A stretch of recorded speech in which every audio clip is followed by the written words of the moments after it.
So yesterday we have been looking at a new concept called as information theory. So what is this information theory? It is a study of the information source which is generating the messages in a discrete time. That means wherever we have a information, the discrete information produced at different time instance. Let's suppose at time instance 1 I am generating an alphabet, at 2 I am generating another alphabet, like this. If I am generating a discrete information in discrete time, such an information source is called as digital source, digital information source. So this information theory is mainly related to your digital information, where we can control the amount of information that can be used for processing in the further stages of communication system. So by that what we mean?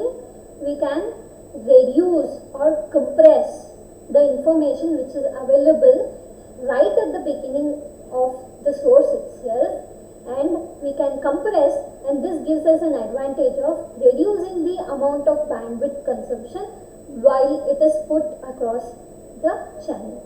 So that is the main purpose of studying this information theory. One thing is to understand the nature of, to understand the behavior of the information source, the digital or the discrete source. Understand the discrete source, and we will also discuss what is called as different channels which will contribute for the transmission of digital information. That is, we are also going to study different channels. We will come to the different channels. What are those different channels little later. The study of discrete source plays a very significant role in the process of compression. So this plays a very significant role for compressing the data. So what we do is, we are going to analyze a discrete source based on the statistics, or we are going to have a statistical measurement done on the discrete source. What is the type of information that we are going to collect is the statistical parameters of the information source is collected. So what do you mean by statistical parameters? Every discrete source or a digital source is going to generate a letter or an alphabet which will be a part of the message. Okay, so discrete source will give out as an output, it will give out either we call it as a letter or we call it as an alphabet of a symbol. So letter or alphabet of a symbol will be put out from the discrete source, and the arrival of these alphabets and letters can be looked for a duration of time, and then we can predict or we can do some statistical measurement, such as we are going to collect the probability of occurrence of a particular letter or an alphabet. Okay, so yesterday I gave you an example of how we took telecommunication, and then we looked at how telecommunication can be coded based on the probability of occurrence or the frequency of appearing of a particular letter or an alphabet. Tanmay, can you mute your mic? Yeah, okay. So yesterday we saw a simple example where using the telecommunication we have seen some of the characters being repeated once, or repeated twice. In such cases we are going to put less amount of bits in order to represent such a alphabet. The letters which are having least probability, we are going to assign a longer bits. So that is one thing that we will take care while doing this process of, while studying this discrete sources, and then we are going to measure the statistical parameters such as probability. There is one more aspect of this statistical, in the study of discrete source, that is the measure of average information. We are going to measure a parameter called as average information. So So let us see what is that average information here.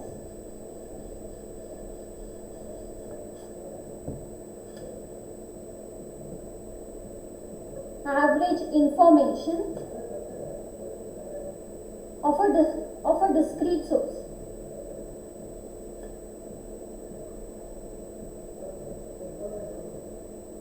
Assume that, so we are going to assume that the discrete source is a memoryless, the source is memoryless, and the alphabets are statistically independent. That means the occurrence of one will not depend on the occurrence of the other. That means the previous bit occurrence will not actually affect the further incoming further outgoing bits. So there are few things that we need to observe here carefully. There are two ways to look at it. One thing we can observe the message as a whole. Assume that I have a word called as tree. I'll take the example that I have already used. I'm taking an example called as tree. So there are three different alphabets. One of it is repeated. Totally there are four. So whenever I'm transmitting this tree from transmitter to the receiver, this is the whole information that is going in. This is the entire message. But while this is being transmitted over the channel, the receiver or the transmitter will not look at the big picture. It has to process the individual alphabets rather than looking at the entire message.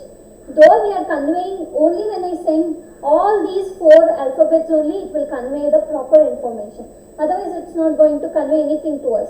If I just send a T, it will not imply anything. If I send R after T, it will not imply anything. I should wait for the third alphabet, then it starts making some sense.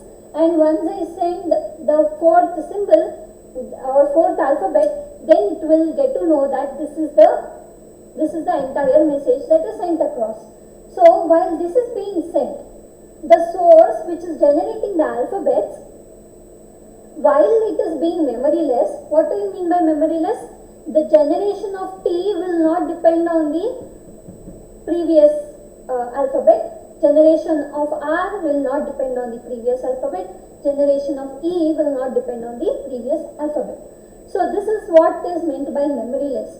But what is meant by statistically independent? We need to be careful in analyzing this. What is that is? One thing is, whenever you put everything together, there is one type of statistics. But if I take each and every alphabet put together, each and every alphabet one at a time, then it will have a different statistics. What I mean is, kindly observe here. In English, we have how many alphabets? A, B, C, D, so on up to Z. How many do we have? Yes? 26, ma'am. 26, correct. So, total number of alphabets that is available to me is 26. The occurrence of A will not depend on the occurrence of the B. The occurrence of the B is not dependent on the occurrence of the C. Therefore, they are all statistically independent letters or alphabets. So, each one of these alphabets will be generated with a probability of equal probability, which is equal to 1 over 26. Do you agree with me? Each one of it is an event which is equally likely with the adjacent event.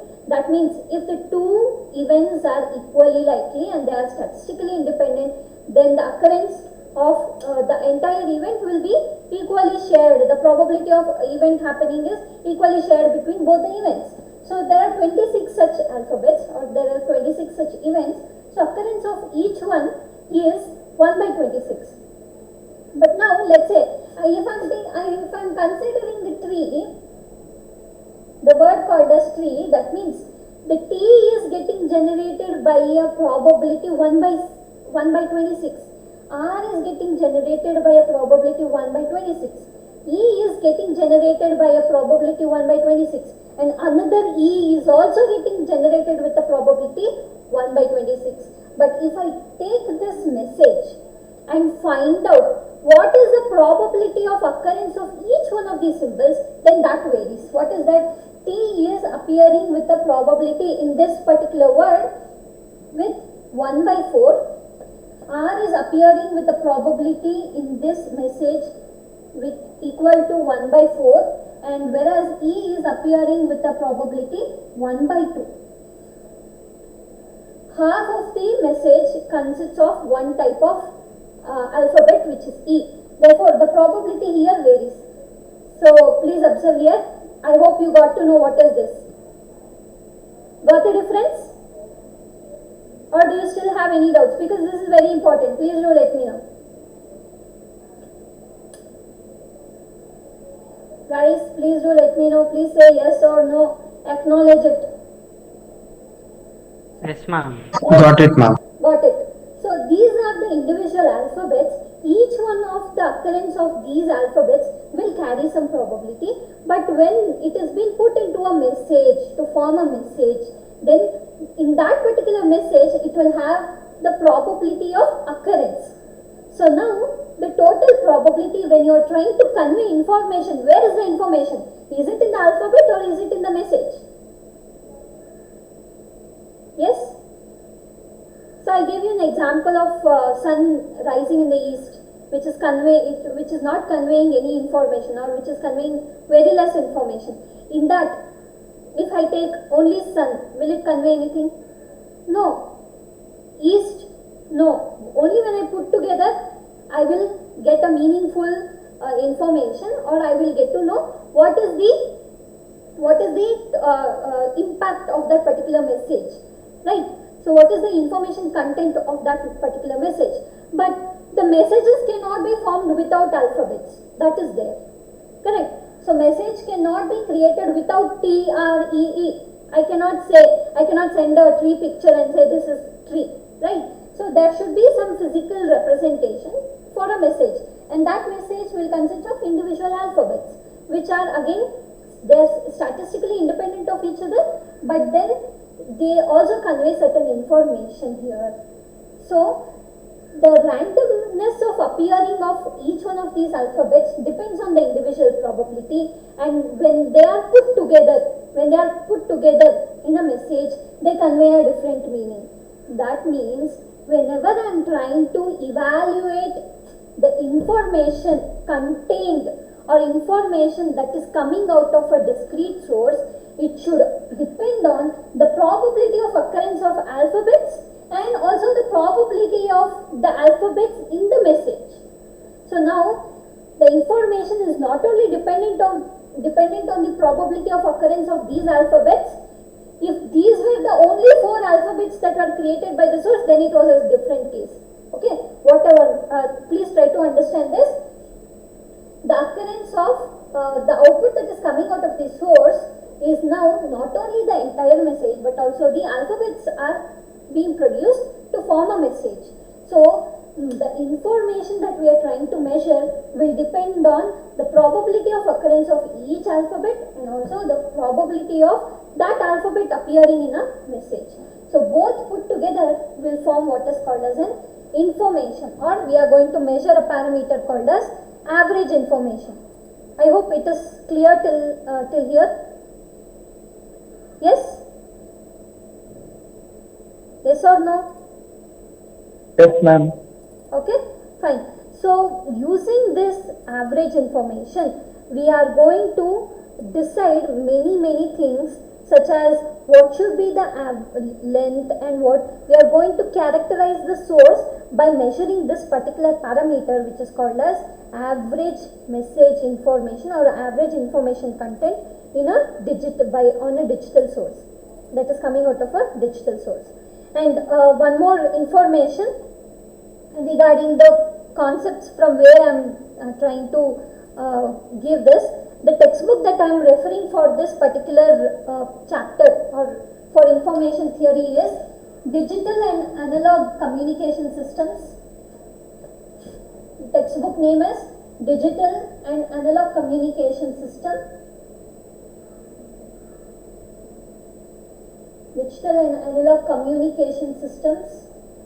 I'm writing it in short. It is Communication Systems by K. Shyam Shanmugam.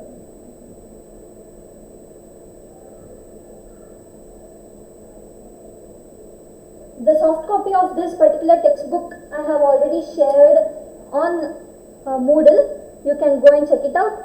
So this particular chapter starts from page 160, 159 around. You can go through that. Okay. So this is regarding the subject, textbook, because some of your friends have been asking about this. That's why I give you this information. So this textbook is already sent in soft copy to you people. It is already uploaded on the Moodle, so you can go ahead and check it out. Okay, so now let us try to see what is this average information is, so that you will get an idea. Okay, so now I am assuming a typical source. So please observe carefully, and then we will go with the lab in implementation of this particular scenario of digital source or discrete source. So I am going to assume a discrete source such that where I have m symbols which are produced in a source. So a particular source, I call it as S. It is generating m symbols. I call those symbols as S1, S2, so on up to Sm. So there are totally m symbols, possible symbols, which are statistically independent. That means the occurrence of one symbol is independent of the occurrence of the other. So they are statistically independent symbols. The probability of occurrence of a particular symbol during one symbol interval, whatever that we are transmitting in one symbol interval, there will be certain probability of occurrence, and let us assume that P1, P2, Pm, so on are the probability of occurrence of m symbols. So let us assume this particular source S is generating symbol S1 with probability P1 and S2 with the probability P2 and Sm with the probability P suffix m are probability of occurrence of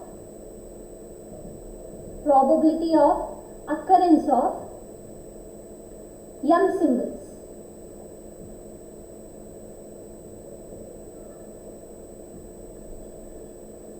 Okay, so this is the available scenario.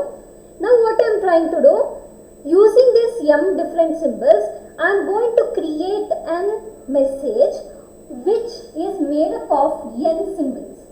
So I am trying to create a message where the message will be consisting of n symbols, n such symbols out of this set of m symbols. Okay, so if I want to calculate the total the probability of occurrence of each one of the above alphabets in this n length message, then I can calculate the message that is generated as in terms of Pi multiplied by n. So what is this Pi multiplied by n? In general, a particular symbol called P1, assume that I am sending a symbol S1 which is with a probability P1. So S1 is a symbol with a probability P1. If I want to check how many times this P is been appearing in this n symbols, I'll just multiply P1 with n to know how many times a particular symbol is repeating itself, because I know its probability. So probability multiplied by the number of events that are happening, I'll get to know how many times a particular event has occurred out of this n. Okay. Similarly, S2 if I have with a probability P2, then I can say the number of times P2 is repeated is given by P2 multiplied by n. So in general, if I want to check how many times a particular message or particular symbol is repeated in the message, I can find out that by multiplying the probability of individual symbol by the length of the message that I am trying to generate. Okay, so till here it is okay, fine, understood? Have you people understood? Yes, ma'am. Yeah, okay. Now we have discussed already about what is called as the information content of a message. What is meant by information content? Whenever I know the probability of occurrence of symbol, the information contained by this particular symbol, I can calculate it with IP1, which is equal to log to base 2 of 1 by P1. Yes or no? You remember this from yesterday's class? So in general, if I want to measure the information conveyed by each symbol, then I can evaluate that by finding out I of Pi, which is given by log to base 2 of 1 over Pi. This gives me a measure of how much is the information contained within the each alphabet. But this is not my actual information, to be very specific, because I am sending a message of n such symbols. These n symbols should convey the message to my receiver. So how do I calculate this? In order to calculate this, we are going to measure what is called as the I total, information total.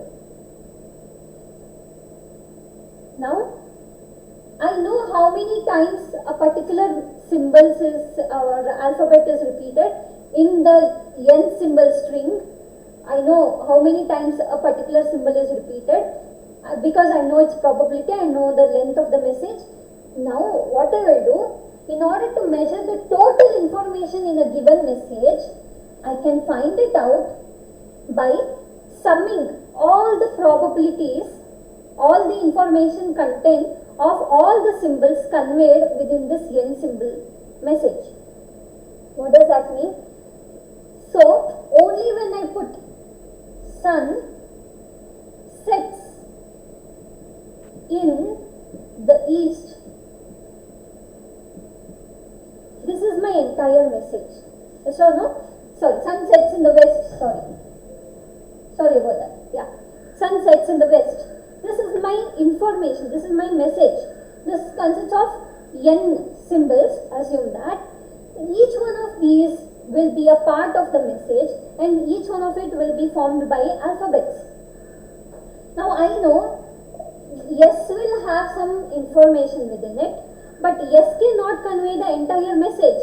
So I need to put everything together, only then it will convey certain message. Only sun will not going to tell me anything. Only sets will not tell me anything. In will not tell anything. The will not tell anything. I need to complete the entire message in order to say that this is having certain information or not. So to measure that average information, what I am going to do, I am going to evaluate what is called as information total, which is coming out of the source, which is generating the message of a message with n different symbols, and these symbols are formed by the alphabets or the symbols that we have already considered from a set. So how do we find out this? Summation of the informations formed by individual symbols. So this length will be 1 to n into pi, multiplied by logarithmic to the base 2 of 1 over pi. Okay, so this again it will be measured in terms of bits. This is going to give us the information content of the entire message of length n symbols, and each individual symbols is going to convey this much amount of information. This is what we call it as an information per symbol. This is information per symbol, and these information per symbols are put along with the probability of their occurrence in the n string message or an n symbol message, and we are going to sum them up to find out what is called as the total information in the message. Now if I want to calculate what is average information, because this n value will change depending on the message that I am trying to generate, this n value will change always. So I cannot keep this variable as a reference. So what I'll do, I have this n parameter over here. Okay, I'm going to nullify this effect of n by bringing it to the denominator. So I total divided by the length of the message, okay, by the length of the message is equal to summation I running from 1 to n pi into log to base 2 of 1 over pi. This is what we call it as average information content of the message, average information content of the message, and this has a name called as, this is measured in, let me tell you this units. The units of this measurement is bits per symbol. Bits per symbol, and this is having another name called as entropy. What is this? This is represented as a alphabet H. Sorry, I wrote it on the other side, it may not be visible. This is represented with alphabet H, and this H is what we call it as entropy of the source.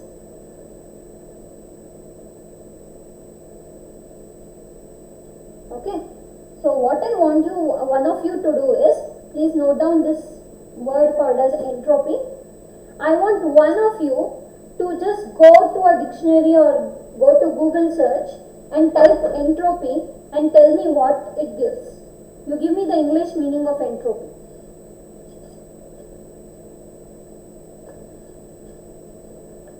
Please, one of you do that. Tanmay, do that. Lack of order of predictability. Yes, lack of Order or predictability. Yes, lack of order or predictability is what we call it as entropy. So what does this lack of order or predictability means? What does that mean is the occurrence of each one of these symbols with each one of these symbols S1, S2, Sm in a message of n symbols is unpredictable. I cannot predict it. So what is that? What is that predictability means? Assume that I am writing a word called as sun. After S, I don't know what my information is. The output, the source is giving some output. After S, I cannot predict whether A is going to come or I is going to come or U is going to come. But certain things I can eliminate. I can surely say there cannot be any B. Yes, sometimes it might also be there. I'm just giving you an idea. Or let's suppose I have an alphabet called as Q. So after Q, if there is a U, it is a what we call it as, it's a known event, because Q followed by U is the most common English word that we will use. But what if T is followed by U? When you compare the T followed by U and Q followed by U, the T followed by U will contain more information when compared to Q followed by U. That is because Q followed by U is quite obvious, whereas T followed by U, I need to wait and check what is the exact information that is conveyed by that particular message. So the occurrence of a particular symbol in a message string is random in nature. That means we cannot predict. That randomness is embedded within the probability of occurrence of each one of these symbols, and that is taken care in order to measure the information embedded in the transmitted bits or transmitted message symbols. I hope I have made the things clear. If you have any doubts, you can ask. Any doubts so far?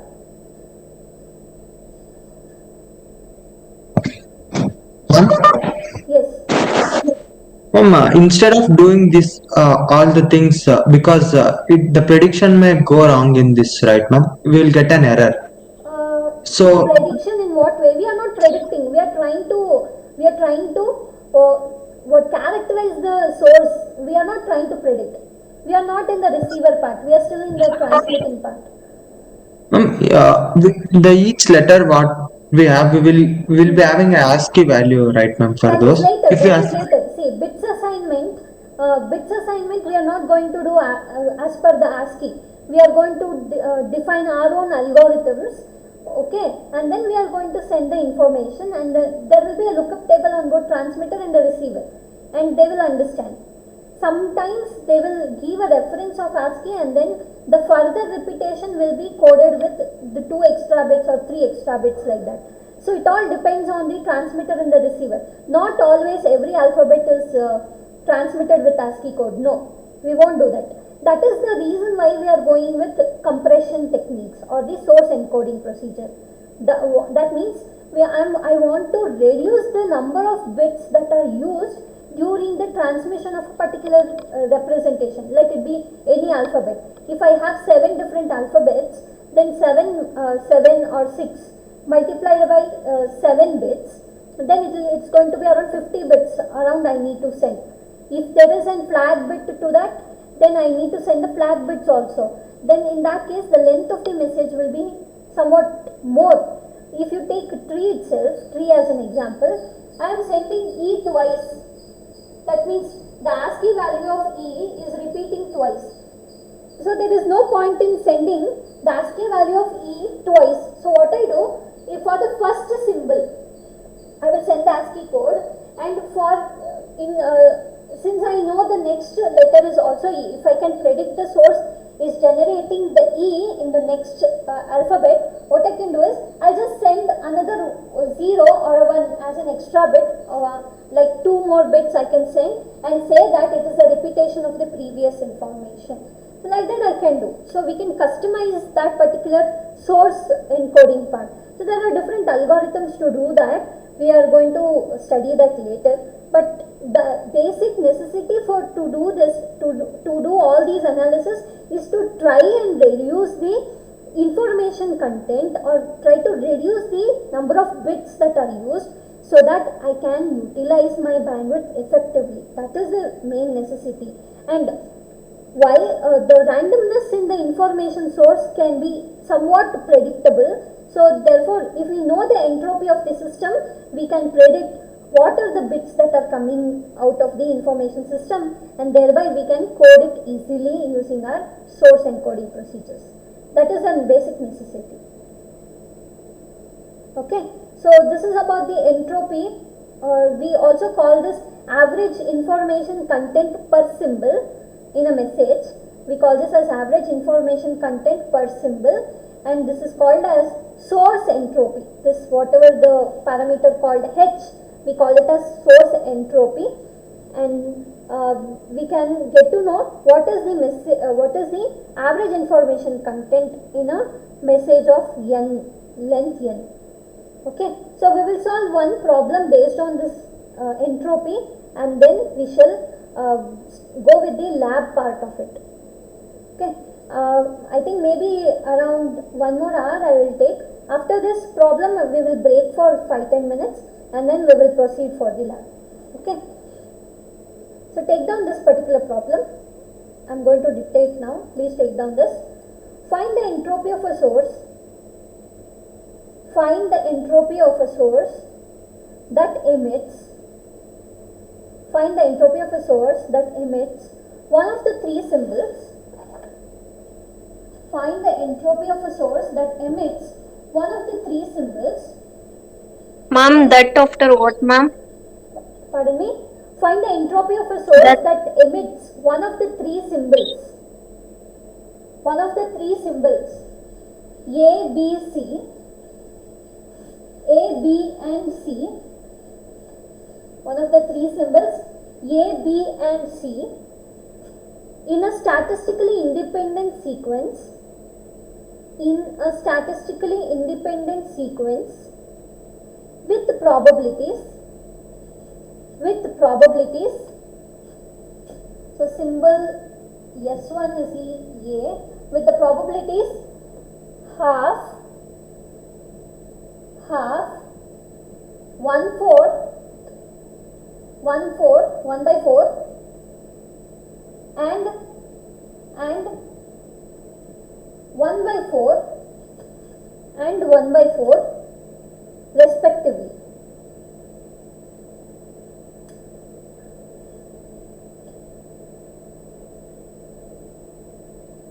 Okay.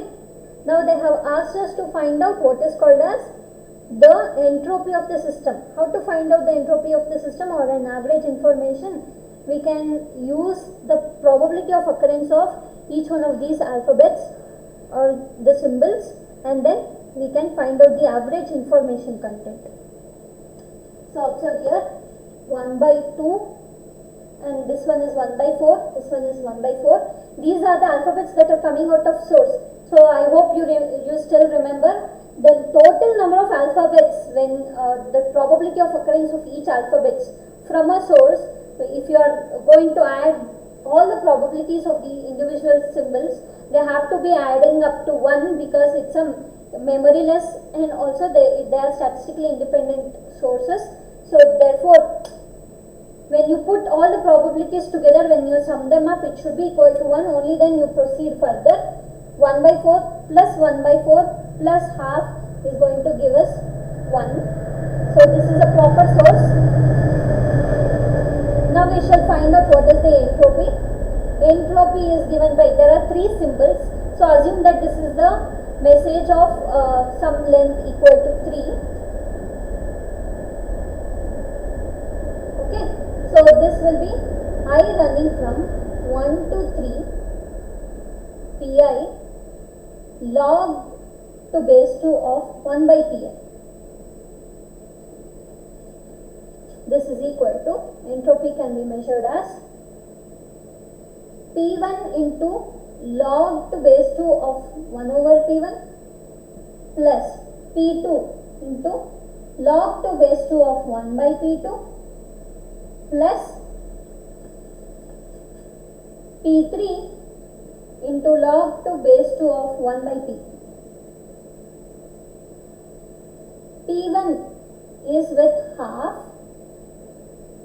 log to base 2 of 2, I am writing it directly, okay, plus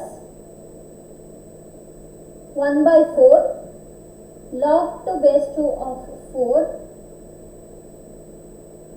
plus 1/4 into log to base 2 of 4. This gives us half into 1, 1/4 plus 1/4 into 2 plus 1/4 into 2. So divide this. You are going to get half plus half plus half, which is equal to 1.5 bits per symbol. So what does this mean? The alphabet or the symbols A, B and C, I have to use at least 2 bits. I have to use 1.5 is what it is said, but ideally we are going to use the bits in whole numbers. So at least I need to make use of 2 bits in order to represent each symbols that are coming out. So this is how, instead of using the ASCII, here I can make use of this entropy and then decide how many bits are necessary to represent each one of the symbols that are coming out of the source. Not always, it's a standard, of course. The 7-bit ASCII is always a standard that is used globally, but I can still make use of my own type of coding method, because if I am going to share the same information to my receiver, it will understand anyhow. So it is left to me also. I mean, in a communication, if you are not standardizing the communication, definitely you can use the coding method of your own choice, or you can have your own coding method. So here what we are doing, we are trying to make use of, first we are trying to measure the randomness in the information source. Using this randomness, I will get to know what should be the minimum length of the bits that are required to represent each symbols. So what it is saying, at least I need 2 bits to represent A, 2 bits to represent B, and 2 bits to represent C.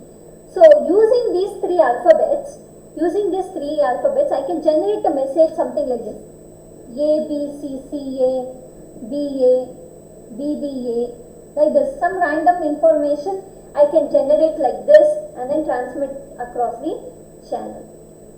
Okay, so this is about the entropy of a discrete source, discrete, memoryless, and statistically independent source.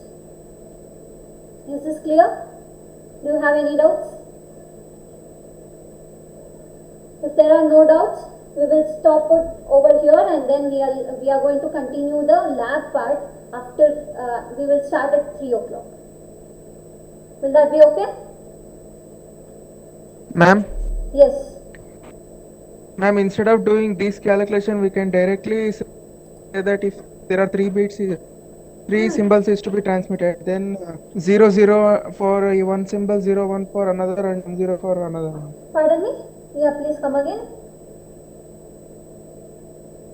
Ma'am, Yes, instead sir. of doing these calculations, Okay. we can directly Hmm. assign bits to the 0 0 for symbol A, 0 1 for symbol B, and 1 0 for symbol C. How will you do it Like that we randomly? can do, ma'am. How will you do it randomly? Let's suppose if you have, I have only 3 symbols here. Let's suppose you have 26 bits, like 26 symbols, like in case of our English alphabet. Then how we are going to assign the bits there?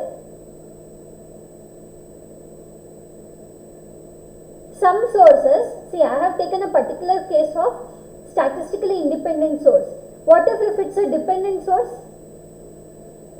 That will also we'll discuss later. Okay, so if it is a dependent source, that means the occurrence of one symbol is statistically dependent on the symbol that has already occurred or that has already been transmitted before. So there will be dependency, there will be independent sources. So this is the case for an independent source. Like you said, for an independent source, whether you do this or whether you are going to directly assign the bits, it is not going to make any difference. As you said, when there is 26 alphabets, so using the decimal equivalent, we will get to know to how many bits are necessary to represent the decimal value 26. How many is required? At least I need 5 bits, correct? So because 2 raised to 5 is 32. So I can represent 32 different values using the 5 bits. So 26 is nearer to 32. So using 5 bits, I am just going to assign A as all zeros, or A as 001, B as 0010. Like that I am going to continuously assign it till Z and use those 5 bits everywhere. That is the case possible only when we are having a discrete memoryless source, or statistically independent source. When we have the statistically dependent source and the strings are repeating and the symbols are repeating themselves, then there is no way that I can make use of these analysis. I have to change my analysis and I have to keep this in mind and then try to analyze it in a different way. That we are going to see it in the next part. But for a statistically independent memoryless source, this is how we can do. We can calculate. Not always, I need not have to always use ASCII, but rather I am going to, instead of sending a 7 bits, I can send only 2 bits, as you said. 0 0 I can send as A, and B can be represented with 0 1, C can be represented with 1 0 or 1 1. That is totally up to me. Okay, so like that you can do. Fine. So in the next part, we are going to look at how we are going to analyze the sources which are going to generate the symbols which are independent and they are also long messages. Okay, so that we will see in the next class. But till here, I hope it is understood. Fine. Okay, so